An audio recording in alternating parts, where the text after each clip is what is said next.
So how are you, Rhys? Yeah, not too bad, thanks. Not bad, indeed. Yeah. Usual, pretty busy, but getting through things. I've been so looking forward to catching up with you because it feels like it's been forever since we saw each other. But I know, that's right. Yeah, indeed. Things are going well with your business then, basically. Yeah, absolutely. Yeah, we're growing from strength to strength. So yeah, it's doing well. But one of the things that explorage.com quite often gets asked is about sort of planning legislation regarding self-storage development. And I know it's something that a lot of storage operators sort of quite frequently bring up, if you like, when they're trying to acquire new sites or develop new sites. So yeah, I've been really looking forward to having a chat with you, and thanks for jumping on the call. And do you want to just introduce yourself to begin with, and we'll go from there? Yeah, sure. So I'm Rhys Davies, director of Cadnant Planning Consultancy, based in North Wales and northwest of England, an office in Conwy and an office in Chester. So we kind of cover principally Wales, northwest of England, but we're going to do applications nationwide as well throughout England and Wales. And what's been your exposure to self-storage to date then in that respect? We've dealt with a number of applications for self-storage operators throughout, as I mentioned, predominantly Wales and northwest of England. We've also dealt with appraising sites pre-acquisition for self-storage clients as well. So giving people early advice to avoid the usual pitfalls of someone jumping in, committing to something that then doesn't work planning wise. So so we've been involved ideally the earlier we're involved in the process, the better. So we can probably give somebody that upfront advice, which sometimes is it might well be quick call, quick email, and it may not go any further from there. And if it doesn't go any further from there, it probably saves somebody a lot of time, expense, and hassle looking at the wrong site. So we've been involved from the front end all the way through to planning applications and appeals as well, basically. Great. Okay. And just to outline, what are actually the planning restrictions? What's the planning legislation concerning self-storage then? So basically, in terms of the actual use itself, then the use has to be considered as a B8 storage use, basically. So if you're looking at container storage, then there are a number of sites where people can store containers on site under a B8 consent, because effectively you're citing those storage containers on an existing storage site. So we've found sites where local authorities have accepted that position, that no further consent is required if it's an open B8 storage yard, basically. Right. Others have been where there's been some doubt over the status of the land, then we've done things like a certificate of lawfulness for proposed use or development, where we've effectively got a certificate of lawfulness to clarify that further permission is not required for siting containers on the land for self-storage, basically. Right. So just to elaborate a little on that for anybody listening who's not familiar with the use classes when it comes to planning permission, different types of use of land has a different class, and self-storage, as you're saying there, ideally tends to be a B8 use class. So if you're looking at a site that already has B8, that's an easier transition, is what you're saying. Yeah, absolutely. Yeah. And what about, I mean, I could be mistaken on this, but I'd heard in the past that some planning authorities were looking at it as, was it sui generis? Yeah, that's it. Yeah, I mean, generally, most of the authorities we've come across have regarded self-storage uses as falling within that within the employment use classes, basically, rather than sui generis. Right. There have been sites where we've obviously had to get consent from a change from a sui generis use into in Wales anyway, a B8 use. So most of the cases we've had, they've been clarified as falling within that within the employment use classes rather than a sui generis use. And is there any use classes where there's permitted development into B8 at all? There are kind of elements where, but the floor space is limited basically. So it's kind of in terms of the actual scale of storage Right. sites, then more often than not, we're kind of finding that they fall within the kind of category that need consent every time, basically. Okay, yeah, that makes sense. And do you find that there's different, like, or should I say, different cases apply to self-storage warehouses, so indoor self-storage, like traditional self-storage versus self-storage container sites? Principally, the main kind of difference we see there is that in terms of actual container self-storage sites, then the kind of principal kind of difference between that and the kind of self-storage kind of uses within buildings is that consideration of kind of visual impact, basically. Obviously, the siting of containers on kind of on open land, whether it's in existing kind of industrial areas or elsewhere, then some of the sites can be quite sensitive in terms of the assessment of kind of visual impact, basically. And there have been cases where we've had to overcome that by partly covering storage containers from kind of visible roadside elevations, basically. Right. Some sites where, in effect, we've had to introduce kind of almost like a kind of a semi-covered building to kind of to screen the sort of external elevation of a site from a public road or other public places, basically. So, in effect, the kind of the containers on the fringe of the site sit below a kind of covered structure, and then within the rest of the yard, then everything's left open, basically. Right. Okay. Yeah, that makes sense. So just from a planning perspective, then, if you were developing a new site, what sort of things should you be considering?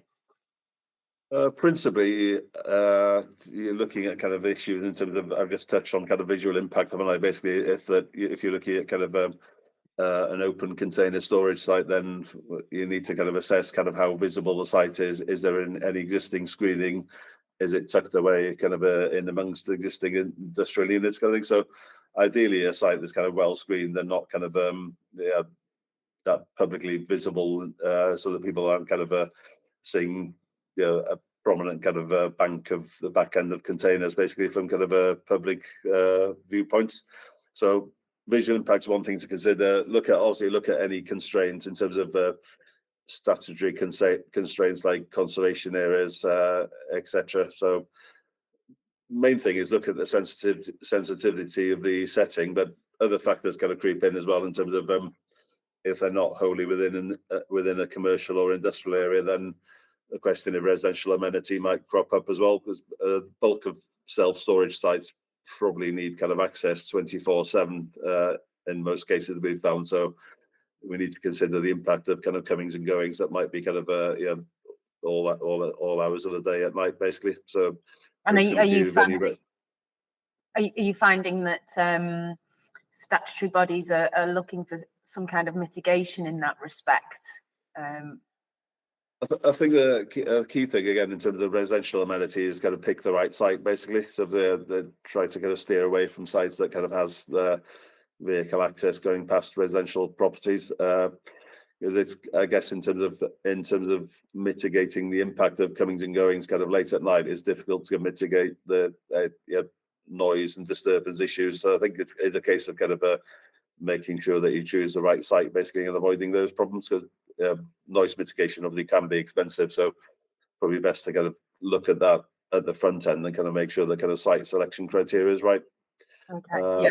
So avoid the kind of problem kind of cropping up rather than kind of have to mitigate. It's probably the best message, I think. Yeah, I think that's the thing. I mean, every operator is ideally looking to find that perfect blend for the ideal site, but usually there's some kind of compromise somewhere, because I mean, sites, actual available sites just seem to be in quite short supply, and pretty much every storage operator we speak to is looking to expand, or find new sites. And a lot of people are getting into the industry as well who haven't considered self-storage before as well. So I don't think it's going anywhere anytime soon, and probably the availability, like the types of sites that people are considering, might become more diverse. But yeah, obviously it's always going to be heavily restricted on the planning front. Just something that it's not on my questions, but I was just wondering, are planning authorities looking at sort of the numbers of employed employed in the self-storage business at all? Because automated self-storage sites are becoming increasingly popular. Yes, if it's something that kind of needs to go through the planning system, then once we're kind of into that kind of realm of a planning application for self-storage use, then the kind of the economic side of things comes into play. Basically, it's kind of, it's got to be part of the kind of planning balance argument. So there might be sites where, and we've had this issue kind of generally with kind of storage uses, whether it's kind of within kind of buildings or kind of open storage, and that if land's designated for kind of sort of employment uses, that they're sort of generally kind of create kind of greater jobs than self-storage, then we've had to kind of cross that issue basically in terms of kind of looking at the broader economic kind of benefits of self-storage. But in a lot of cases, job creation on site itself is obviously quite low, but then the self-storage kind of uses can have broader economic benefits in terms of their benefits to other businesses basically. So you've got kind of high street businesses, you've got kind of you've got kind of online retailers, suppliers, etc., where the self-storage element of those kind of uses is an essential part of their broader business. So that's kind of something that we kind of use in a way to kind of sell the kind of broader economic benefits of self-storage. Yeah, that makes sense.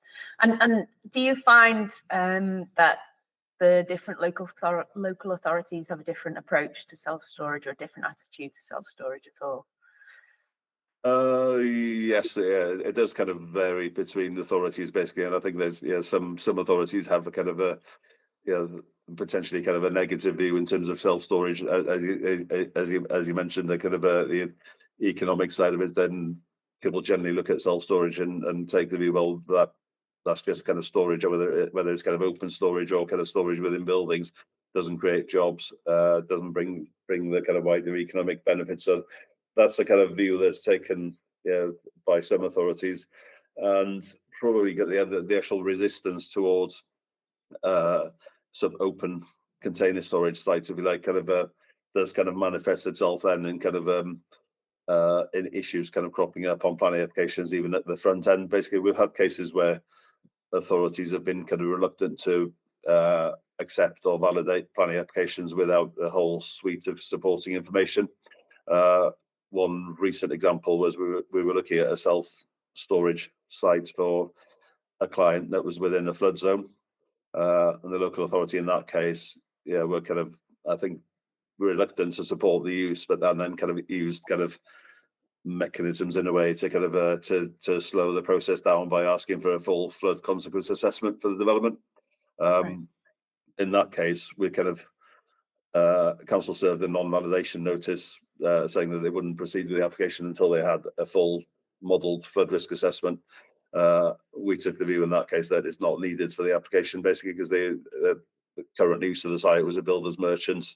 The self-storage doesn't kind of put anyone else at kind of greater risk of flood risk. So in that case, we appealed against the non-validation notice, which is actually quite a quick procedure. It's 28-day appeal procedure. So to the sort of Planning and Environment Directorate in Wales and Planning Inspectorate in England, basically. So the decision came back within 28 days that, well, you don't need a flood risk assessment. So we kind of that allowed that application to get to the start line. So but that was generally kind of a local authority being negative from the off kind of thing. But then kind of there are various ways of kind of working around that, hopefully. Yeah, well, I mean, you would know. So in that case, it's kind of unbundling it enough to get to the start line kind of thing. So yeah. And so I mean, I suppose the process in itself could be quite daunting to somebody who's not sort of gone into the sector before, or perhaps hasn't even developed a site before. If it was somebody entirely new to the industry, what would you suggest? Like, what would be the one piece of advice you'd give them early doors if they're considering looking for a site? I think it's kind of just coming back to kind of what I mentioned at the outset here, is that taking kind of early advice from whether it's somebody like us in terms of kind of the planning potential of land, and then others in terms of kind of probably kind of I guess the kind of commercial kind of viability of sites. But in terms of the kind of planning elements, then I would certainly say kind of take early advice. I've touched on that example where the local authority wouldn't validate an application until there was that flood risk assessment. So for us, the process of appealing against that notice was a fairly swift process. Decision came back, said no flood risk assessment needed. So in that case, it saved the client thousands of pounds of doing a kind of fully modelled flood risk assessment. So I think that's the key thing, is to kind of take early advice, basically, because if you get involved in the kind of in the process and kind of jump in with kind of both feet, then you will probably get a lot of those kind of things thrown back at you, and then there's a danger that you might say, okay, I've got to do that, so I've got to spend £3,000 on this, I've got to do that. So it's taking early advice, basically. That's the kind of key thing, I'd say. Knowledge is power, isn't it? Yeah, absolutely. And but also, obviously, when people are looking at sites as well, there's obviously that kind of element of confidentiality. People might be chasing the same sites, kind of thing. So people can be kind of assured that if they're taking early advice, that that conversation stays between us or whoever they go to, and then basically. So it's a case of kind of probably don't be concerned about kind of asking questions and sharing information early on. That's what I'd say. Yeah, absolutely.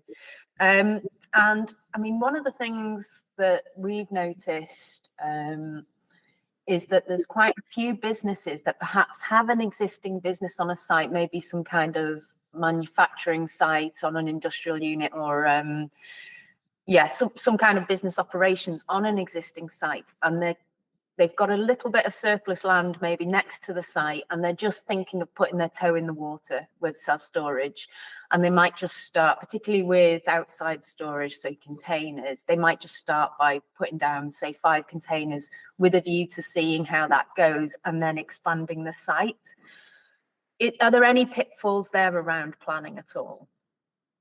No, I think it's a case, again, just being certain or clarifying the existing use of the land, basically. So, you might have a business that has kind of associated kind of outside storage areas where you can put 4 or 5 containers that you mentioned kind of on that site without planning consent. So it's kind of, but it's probably a case of kind of scale. If you're looking at a small number of containers on an existing site that kind of fits within the same kind of use class, then that can be done as a kind of dipping the toe in the water. But I guess if there might be a point where if that then expands to become a kind of business in itself, then there's a danger then that somebody says, well, there might have been a material change of use of that land, or you might be creating a new planning unit next to the existing building. So there might be an area where you can kind of start off on a small scale, but there might be a tipping point where you kind of where effectively kind of you need a formal consent, basically.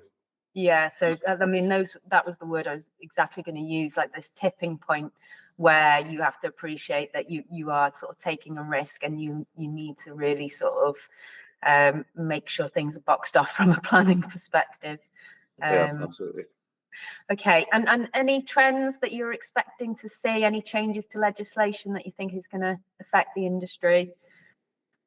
Not in particular. I mean, it's they're kind of probably maybe kind of like kind of there's changes in